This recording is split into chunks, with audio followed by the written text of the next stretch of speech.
Charlotte Dornelas, on présente le droit du sol en France comme une évidence. Ça a beaucoup fait parler ce week-end. Et François Hollande juge même qu'il est inutile de rouvrir le dossier. François Bayrou a dit qu'il fallait ouvrir un débat sur le sujet, un débat public sur le sujet. Déjà, qu'est-ce que le droit et qu'en est-il de ce droit du sol en France ? Mais ce qui est sûr, c'est quand on se penche sur la manière dont ce droit a été mis en place, repris, adapté ou changé dans l'histoire de France, la longue histoire de France, c'est l'exact contraire de ceux qui en font une tradition française qui n'a jamais bougé. On s'est adapté, ça n'a cessé d'évoluer en fonction de la situation française et des besoins de la France vis-à-vis des étrangers. Or, François Hollande, dans sa déclaration, alors on sent, d'ailleurs ça rejoint un peu l'idée précédente, il y a des sujets, il ne faut pas en parler. C'est aussi simple que ça, la défense. François Hollande, il est quand même ancien président de la République et il nous dit non, mais ça ne sert à rien de rouvrir ce dossier, et il nous explique pourquoi. Pour lutter contre l'extrême droite, je le cite, il ne faut pas aller sur son terrain, il faut répondre aux difficultés des Français. J'aimerais vraiment qu'il développe cette phrase.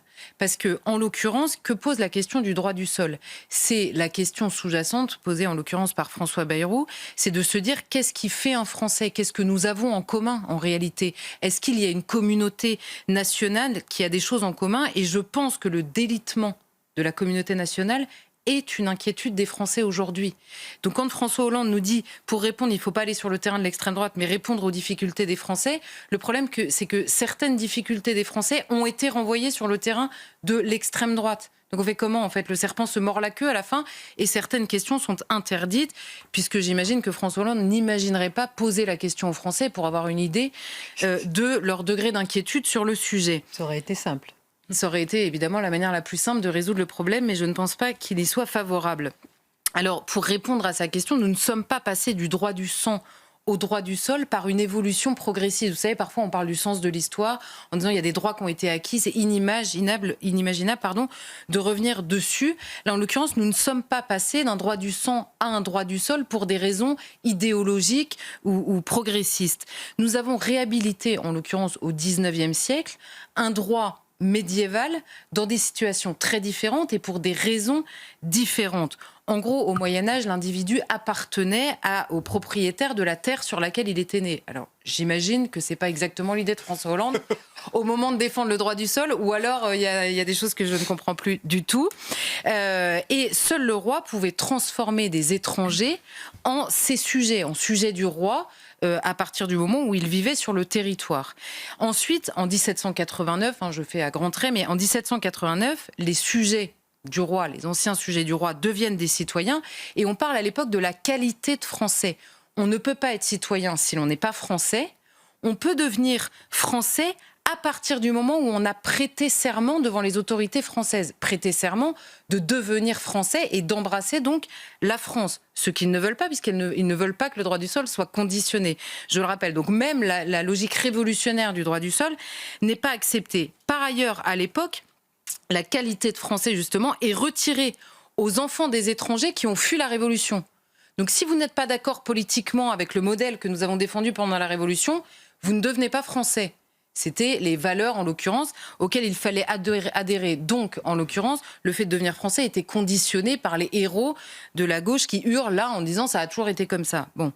Et la notion de nationalité française, celle-là, elle arrive avec le Code civil en 1803. Et à l'époque, elle est transmise par le père.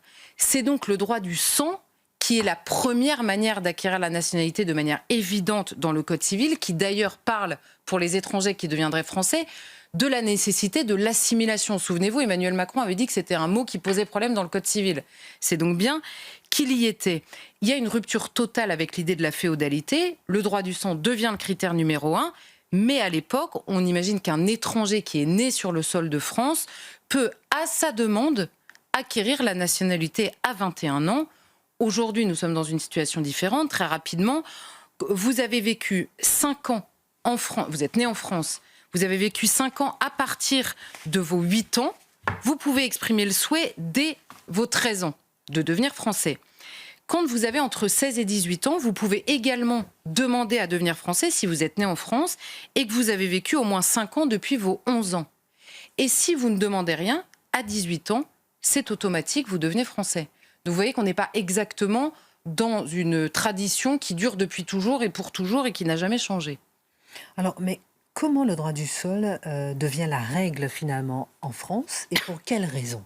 Mais il faut comprendre une chose dans nos débats de manière générale, c'est que le rapport à l'immigration, le rapport à l'étranger dans l'histoire de France et au fait que l'étranger vienne vivre en France ou éventuellement devienne français n'a jamais été, sauf dans notre histoire moderne, conçu comme d'abord le droit individuel de l'étranger examiné comme tel par les autorités françaises. L'immigration a été pensée comme un apport ou non pour la France.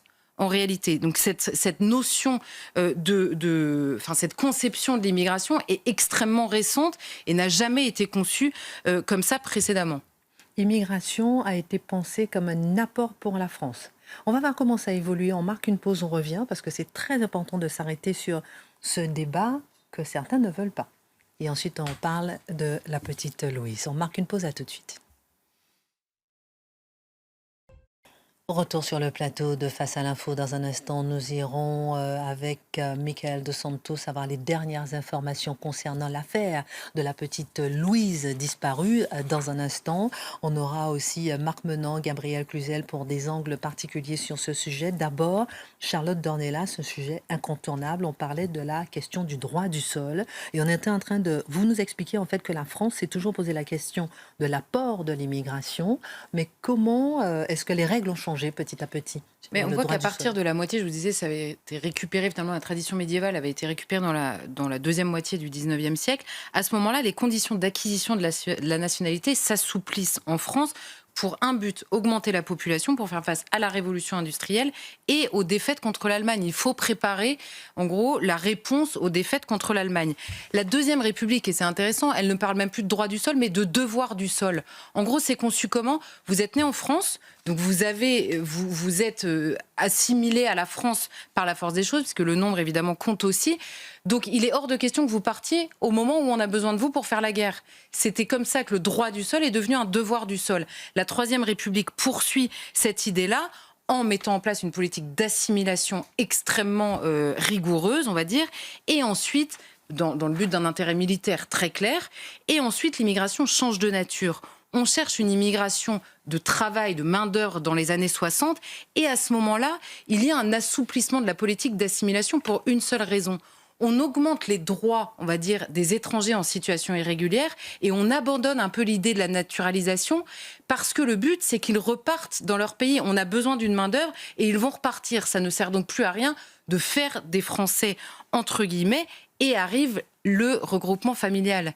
Et là, c'est la fin des années 70 et s'impose un autre débat qui ressemble très largement au nôtre. Alors, c'est-à-dire un autre débat. Quel est le débat qui prévaut autour du droit du sol depuis ce moment-là? Eh bien évidemment, à partir du moment où il y a le regroupement familial, les familles viennent en France et on n'imagine plus que les gens vont repartir.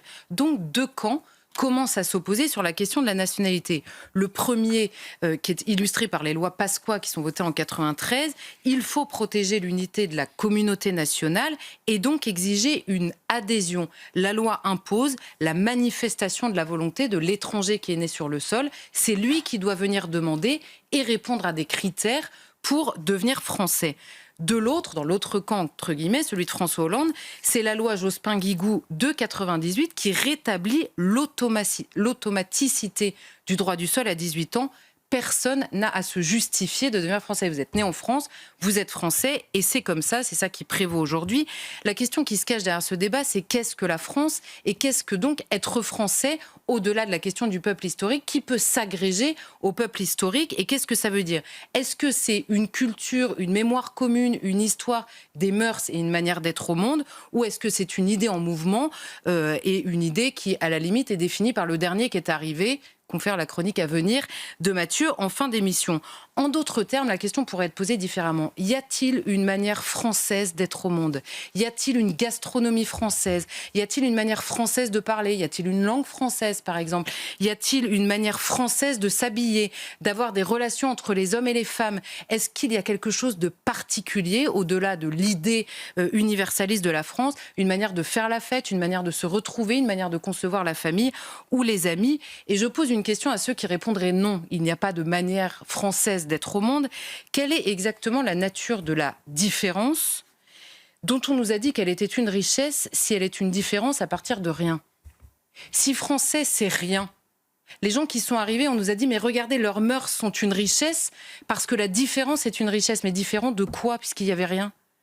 Donc évidemment qu'il y a une mauvaise foi immense. Le sujet dépasse de loin la question du droit du sol. Mais dans le débat sur le droit du sol, il est faux de dire que c'est une tradition immuable. Et pour preuve, même le Conseil constitutionnel, en 93, avait été appelé à se prononcer sur la question du droit du sol. Il avait refusé d'en faire un principe fondamental, vous savez à partir de quoi il dit le droit, en reconnaissant qu'il avait certes été mis en place au XIXe siècle en raison des circonstances. Et donc, il pouvait être revu en raison des circonstances également. Or, je pense que le moins qu'on puisse dire, c'est que les circonstances ont changé. Évidemment, la situation militaire, économique et culturelle, mais surtout la nature de l'immigration et le nombre. On parle dans une histoire de France, au Moyen-Âge, je vous en parle même pas, c'était 3 personnes tous les 10 ans sur le territoire entier. Mais même au 19e siècle, c'est une immigration européenne, ça n'est plus le cas, et dans des proportions, évidemment, qui n'étaient pas celles d'aujourd'hui. Donc les circonstances ayant changé, je pense que le débat est possible au minimum.